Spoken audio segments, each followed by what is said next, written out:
Israel ने हवाई हमलों से लेबनान जलाना शुरू कर दिया है।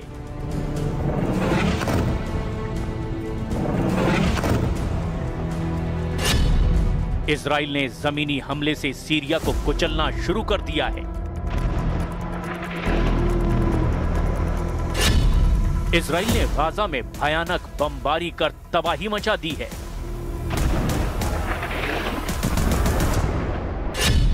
इजराइल ने गोलान हाइट्स पर फिर से मोर्चा संभाल लिया है।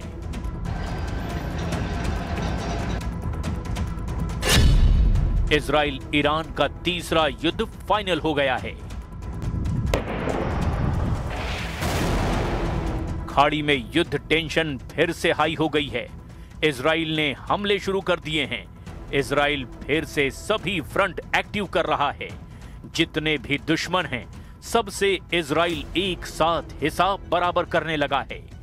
फिलहाल जिन दो फ्रंट पर सबसे भयानक माहौल है वो हैं लेबनान और सीरिया। एक तरफ जलता लेबनान, दूसरी तरफ बम धमाकों से टहल रहा सीरिया का बारूदी मैदान। इजराइल फिर भड़क गया है। इजराइल फिर से दुश्मनों पर टूट पड़ा है। इजराइल ने हिजबुल्लाह को युद्ध समझौते की सालगिरह पर फोड़ डाला है। लेबनान में नेतन्याहू के भयानक हमले से कोहराम मचा हुआ है। इजराइल ने दावा किया कि लेबनान में हिजबुल्लाह और हमास दोनों के बड़े कमांडरों का सफाया कर दिया गया है। ये धुआं इजराइल के बरसाए बमों के धमाकों का है। दक्षिणी लेबनान में ऐसे धमाके दिन रात हो रहे हैं। इजराइल की सटीक बमबारी में हिजबुल्लाह लड़ाकों की लाशें बिछ रही है। लेबनान के प्रधानमंत्री नवाब सलाम ने यहां तक कह दिया कि उनका देश एक तरफा युद्ध में फंसा हुआ है। वहीं इजराइल ने दावा किया कि दक्षिणी लेबनान के अलग अलग इलाकों में हिजबुल्लाह के अड्डों को बर्बाद किया जा रहा है।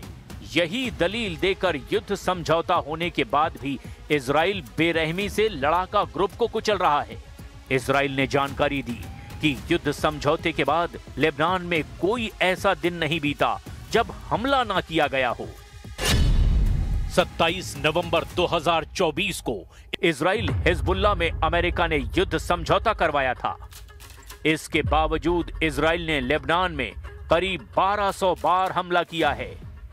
इजराइल डिफेंस फोर्स ने जानकारी दी कि उसके हमले में 370 से ज्यादा हिजबुल्लाह कमांडर मारे गए हैं।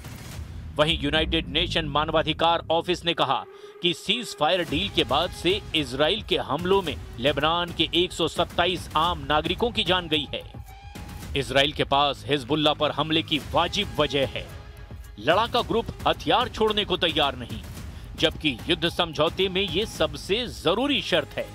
इसीलिए इजराइल तब भी हमले नहीं रोक रहा जब पोप लियो लेबनान विजिट करने जा रहे हैं। लेबनान से पहले अंकारा पहुंचे पोप लियो से तुर्की के राष्ट्रपति एर्दोआन ने मुलाकात की है।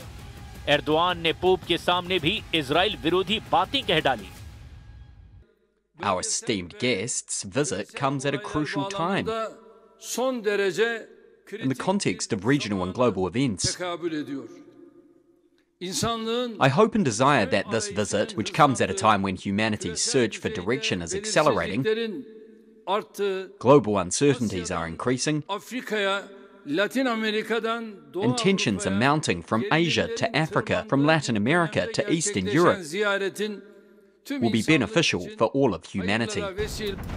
एर्दोआन का नेतन्याहू पर गुस्सा इन तस्वीरों से समझा जा सकता है।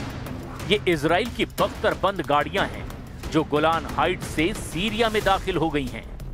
इजरायली सेना ने बताया कि 28 नवंबर की सुबह दक्षिणी सीरिया में एक गिरफ्तारी ऑपरेशन के दौरान बंदूकधारियों की फायरिंग में 6 इजरायली सैनिक घायल हो गए, जिनमें से 3 की हालत बहुत गंभीर है। इजराइल डिफेंस फोर्सेस के मुताबिक सुबह 3 बजे 55वीं रिजर्व पैराट्रूपर ब्रिगेड के सैनिक सीरिया के गांव बेत जिन में सर्च ऑपरेशन पर गए थे। इजराइल के बॉर्डर से ये इलाका लगभग 7 किलोमीटर पूरब में है, जहां ताकी अल जमा अल इस्लामिया आतंकी संगठन ने इजरायली सेना पर हमला कर दिया। हमले के जवाब देने के बाद इजराइल ने अल जमा अल इस्लामिया के 2 आतंकियों को गिरफ्तार किया है। सीरिया में तुर्की समर्थित अहमद अल शरा की हुकूमत है। कभी कमांडर जुलानी के नाम से कुख्यात रहे अल शरा सीरिया में इजराइल की सेना की तैनाती के सख्त खिलाफ हैं, जबकि पीएम नेतन्याहू ने हाल ही में गोलान हाइट्स का दौरा करके एर्दोआन और अल शरा की धड़कनें बढ़ा दी हैं। नेतन्याहू ने सीरिया में इजराइल बेस पर सैनिकों के हमलों को लेकर हर वक्त तैयार रहने की भी नसीहत दी थी। ליכולת שלנו גם ההגנתית וגם ההתקפית כאן, שמירה על בעלי בריתנו הדרוזים ובעיקר שמירה על מדינת ישראל ועל גבולה הצפוני אל מול גולן. זו משימה שיכולה להתפתח כל רגע, אבל אנחנו סומכים עליכם. ואנחנו מאוד, ואני מאוד מאוד מעריך את לא רק את מה שאתם עושים, אלא גם את העובדה שהמשפחות שלכם מתגייסות לזה. אני רוצה להעביר לכם תודה. नेतन्याहू ने जिस खतरे की आशंका जताई वो आखिरकार सच हुई। सीरिया में इजराइल डिफेंस फोर्स पर भयानक हमला हुआ। इजराइल सीरिया में अपनी पकड़ कमजोर होने नहीं देना चाहता, क्योंकि यहां से उसे ईरान पर हमले के लिए आसान रास्ता मिलता है। वहीं तुर्की, सीरिया और ईरान इस इलाके को सीरिया का हिस्सा मानते हैं, मगर कब्जा इजराइल का है।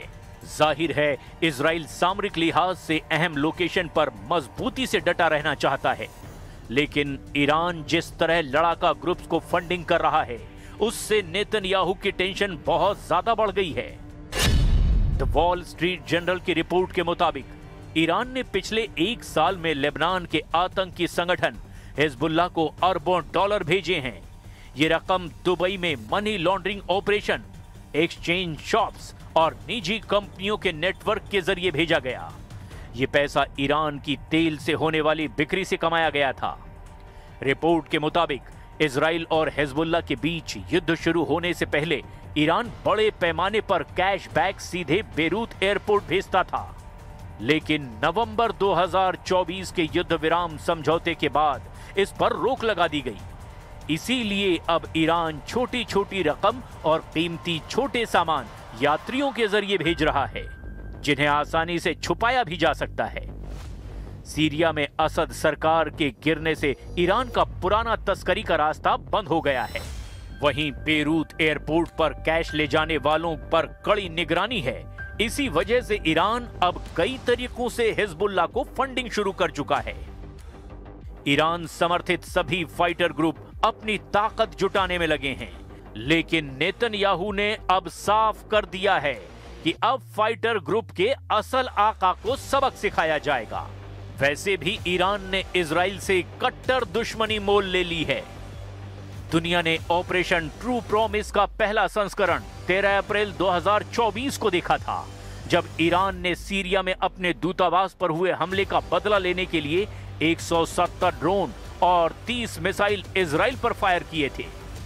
और ईरान ने ऐसा किया उसके दूतावास पर हमले के 13 दिन बाद। इसके बाद ऑपरेशन ट्रू प्रॉमिस का दूसरा पार्ट 1 अक्टूबर 2024 को देखा गया, जब ईरान ने हमास चीफ इस्माइल हानिया और हिजबुल्लाह चीफ हसन नसरल्लाह के मर्डर का बदला लिया था।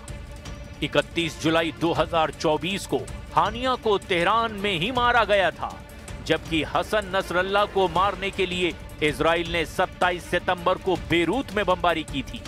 इसका बदला लेने के लिए ईरान ने 1 अक्टूबर 2024 को 200 बैलिस्टिक मिसाइल से इजराइल पर हमला किया था।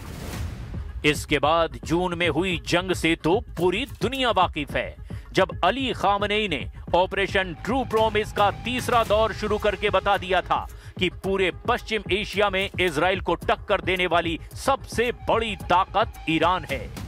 13 जून को इजराइल के हमले के बाद जब ईरान ने इजराइल पर मिसाइल बरसाई तो पूरी दुनिया हैरान थी।